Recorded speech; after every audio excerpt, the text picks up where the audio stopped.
Hello guys, Retro Admiral here. I'm here to show off the finished product of the ultimate Game Boy Color mods that we can do to showcase everything that you can do to a Game Boy Color. This one's pretty much maxed out, modded out. We'll go ahead and go through all the features now. We got the high speedo LED screen. We have an LED kit in here that you can see. We can change the LED colors. We have USB-C charging. The mod for this is actually the Gameboy USB-C mod. It comes with a audio amplifier, USB-C charging, LED indicators up here at the top, as well as it allows charging while playing, so you can plug this in and charge it while playing. With the audio amplifiers, it's recommended that you update your capacitors so that you can get the full effect of the sound. This thing gets very, very loud, and it's also recommended that when you do that, you get a newer speaker to really have all the benefits. Now this is the high speedo LED screen here. As you can see, the colors are very vibrant, and this is the touchscreen one, so if you hold and touch, you get all the touch settings. You can change the color mode, pixel effects, brightness. You swipe up here on the controls slowly, and it should go. Your frame transition, you can change the horizontal and vertical position if needed. And then logo color, and you got 31 logo colors. You can cycle all these through. But this is pretty much a maxed out Game Boy Color that mod that you can do to it. It has pretty much everything that you need, and has the funny playing rechargeable battery in the back. Here. Now I'm using my EverDrive, which is really nice, and this one has a pretty intense story of trying to put together. There were a lot of things that went wrong with putting this together, a lot of issues that happened, and I had to come up with different types of solutions, kind of just learning as I went along to kind of get this Game Boy operational. I originally thought I had lost it and kind of bricked it, but we were able to bring it back to life. And I'm going to open this up one last time because it's about to be gone tomorrow to show you guys some of the things that I did. I'm going to open this bad boy up for you guys and show you some of the issues that I had with putting this Game Boy together and some of the solutions that I had for it. So my problem started with this Game Boy as I was putting it together. The first thing I put on was the LED kit, and that did not work properly. It still worked, but it was not working as intended. Pretty much as soon as I put on the LED kit on the Game Boy, as soon as a battery was plugged in, the LED kit would turn on. And that is not what's supposed to happen. The LED kit's only supposed to be on when you actually turn it on. So that was my first sign that something was wrong. Originally, I had this connected to a funny playing IPS screen, but through all the changes, we ended up switching this over to the LED screen instead. And then the next major set of issues happened when we were putting on the USB charging board here. So I'm going to get another board to use as a comparison to show you how to do the Gameboy mod. Unfortunately, I didn't record that part of the video, and I might do another one in the future. But pretty much this board does a lot. It replaces the power regulator, it adds an audio amplifier, it adds USB-C charging, and some other features as well on the board. So there's a lot of circuitry here, and there's a lot of components, and so it takes up a lot of space. So all that means here is that you're actually removing a bunch of components here off of the Game Boy Color. You're removing the F1 fuse, EM6, EM7, this component up here, all these components down and around the big capacitor here. You're removing the power regulator, you're removing the DC port, and pretty much everything from here and below. You can leave this component if you still want to use headphones, or you can remove it. That doesn't matter. Because you're removing all these components, it is going to require more effort and obviously a more skill level to actually do properly, because not only do you need to remove the components, you need to actually clean the board, remove the excess solder, and prep it with Kapton tape so that when you apply the new board on it, you don't have any interference with anything else. So I went through a few iterations of this. Like I said before, putting on the LED kit on this Game Boy was my first sign something was wrong. The issue I had with putting on this kit, once I got it installed, and I did my best removing all the excess solder, removing all the components, I didn't do anything wrong there, but it did work when the battery was plugged in. But if it was charging, the screen would be flickering on and off, even if the switch was powered off. So that was also a sign that something was wrong. Asking people then what work on this. What I did is I actually created a couple issues for myself and trying to troubleshoot that original issue, because I had to remove this board and I was going back to, step one, trying to troubleshoot what I was doing wrong with this board. Obviously it's not supposed to do that. The screen's not supposed to be getting power if the switch is off.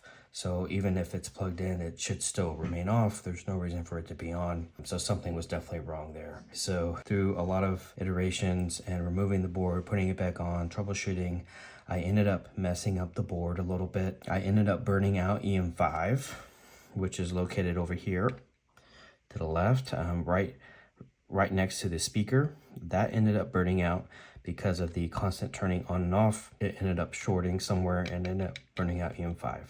And that has to do with sound. So if you don't have a working EM5, you're not gonna have sound. And then I also messed up the soldering on my EM4 here. And that's not the only thing. When I was removing the board one last time to replace EM5, which was a must for me that I had to do, I ended up ripping off the contact for F1. So this board solders at a few different points.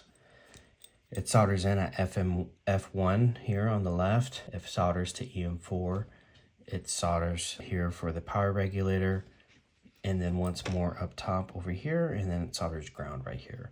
So as far as the power regulator goes, there's 3 points that it solders.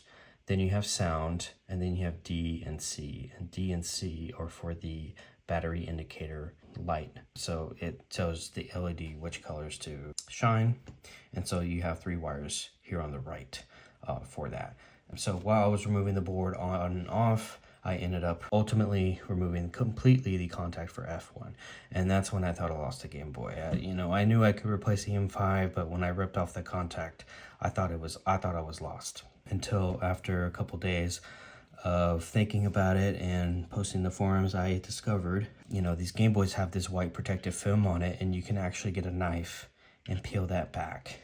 And you can actually see the traces underneath the white protective layer. And if you cut, so say if this was the contact for F1, if I completely rip that out, this contact is still here.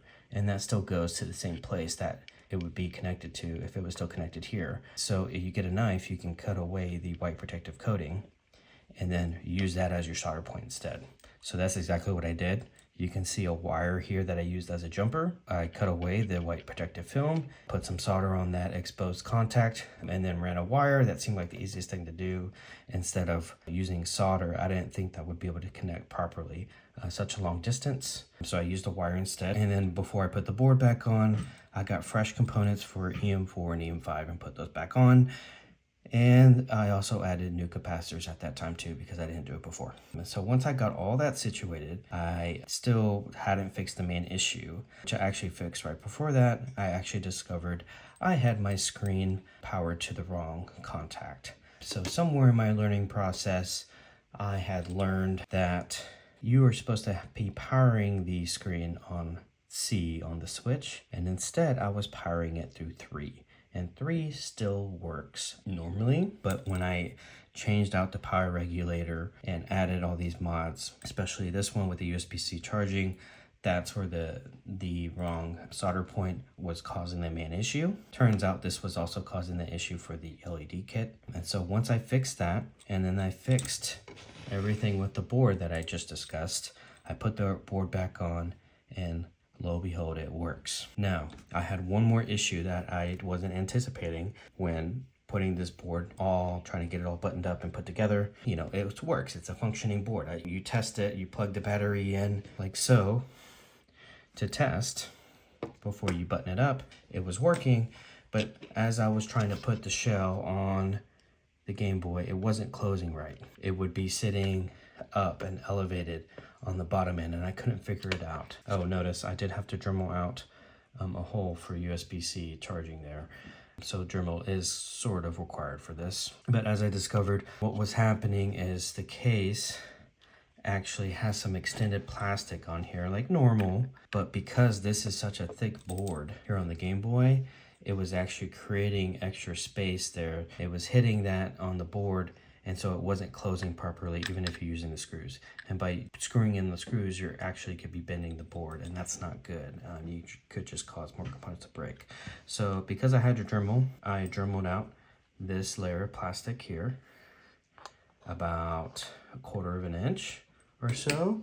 So here's an example back cover for a Game Boy Color case. This is also one that I Dremeled out, but this is pretty much what it looks like. Now you can see it's cut, it's molded so that it fits the components in the Game Boy, right? These components here, so it fits nicely when you close it. That's what these are. So I took the Dremel and pretty much started at this bottom layer and went all the way to the end and cut off all that excess.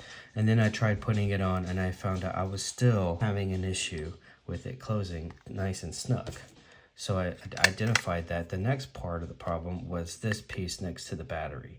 And so I took my cutters here and I pretty much just angled down, cut, just at an angle here and pretty much made it flush to this inner plastic here all the way around and cut all this excess off. So pretty much where you can see the wall of this as it builds up, I cut all that excess off with this. I was able to do that with cutters. I didn't need my Dremel for that. And then once I did that, it fit nice and snug, which I can show you now. You can see that this is nice and snug now. And before it was way off, it would be like this, which I was able to put screws in it. That just didn't sit right with me. You don't want your Game Boy to be that exposed. Ultimately, I was able to fix everything, and now this is a perfectly fine working Game Boy with no issues. I will go over some of the details on how I managed to solve some of the harder components, like for example, replacing EM4, EM5. You can actually do with the soldering iron, right? But the amount of solder that's used in these is very small. These are very small components. My soldering iron is about as big as this screwdriver, and you can either burn out or remove the contacts, kind of like what I did with F1, very easily on these components. And then for the capacitors as well, I actually had an issue ripping off the contacts on the capacitors on another Game Boy I worked on with my soldering iron. But when I was working on fixing up this one for the final time, the final installation, my heating station arrived. I was able to use my heating station to remove the components with this, uses air to heat up the solder, where you can just remove them very, very easily with tweezers. You pretty much just blow through heating station until it heats up. You keep your tweezers on it to apply pressure, and then eventually when that solder heats up enough, it'll just come right off. And then that solder in there is still hot. And so that makes installing and removing these super safe and super simple for all of these small components. Fortunately, when I first worked on this Game Boy, I didn't have a heating station yet. This is just a simple one. So I used my soldering iron for everything to remove all these components, right? I'm talking like there's 10 components here. 1, 2, 3, 4, 5, 6, 7, 8, 9, and then all these points for the power regulator. So 10 components. 11 if you include the original red light, but there's even more soldering locations. And so using just a soldering iron for that is very painful, but if you have a heating station, it makes it way simpler. And so when I was fixing everything for the final time on this Game Boy, the heating station pretty much made everything perfect. It made my installation for EM5 and EM4 perfect, and changing out the capacitors a breeze. That's it, everybody. That is the final walkthrough for this ultimate Game Boy Color. I'm gonna go ahead and put this back together. I'm very proud with this. This is going to my brother for his birthday, and we'll see what other content I can put out going forward. So if you like this video, please like and subscribe, and I'll see you in the next one.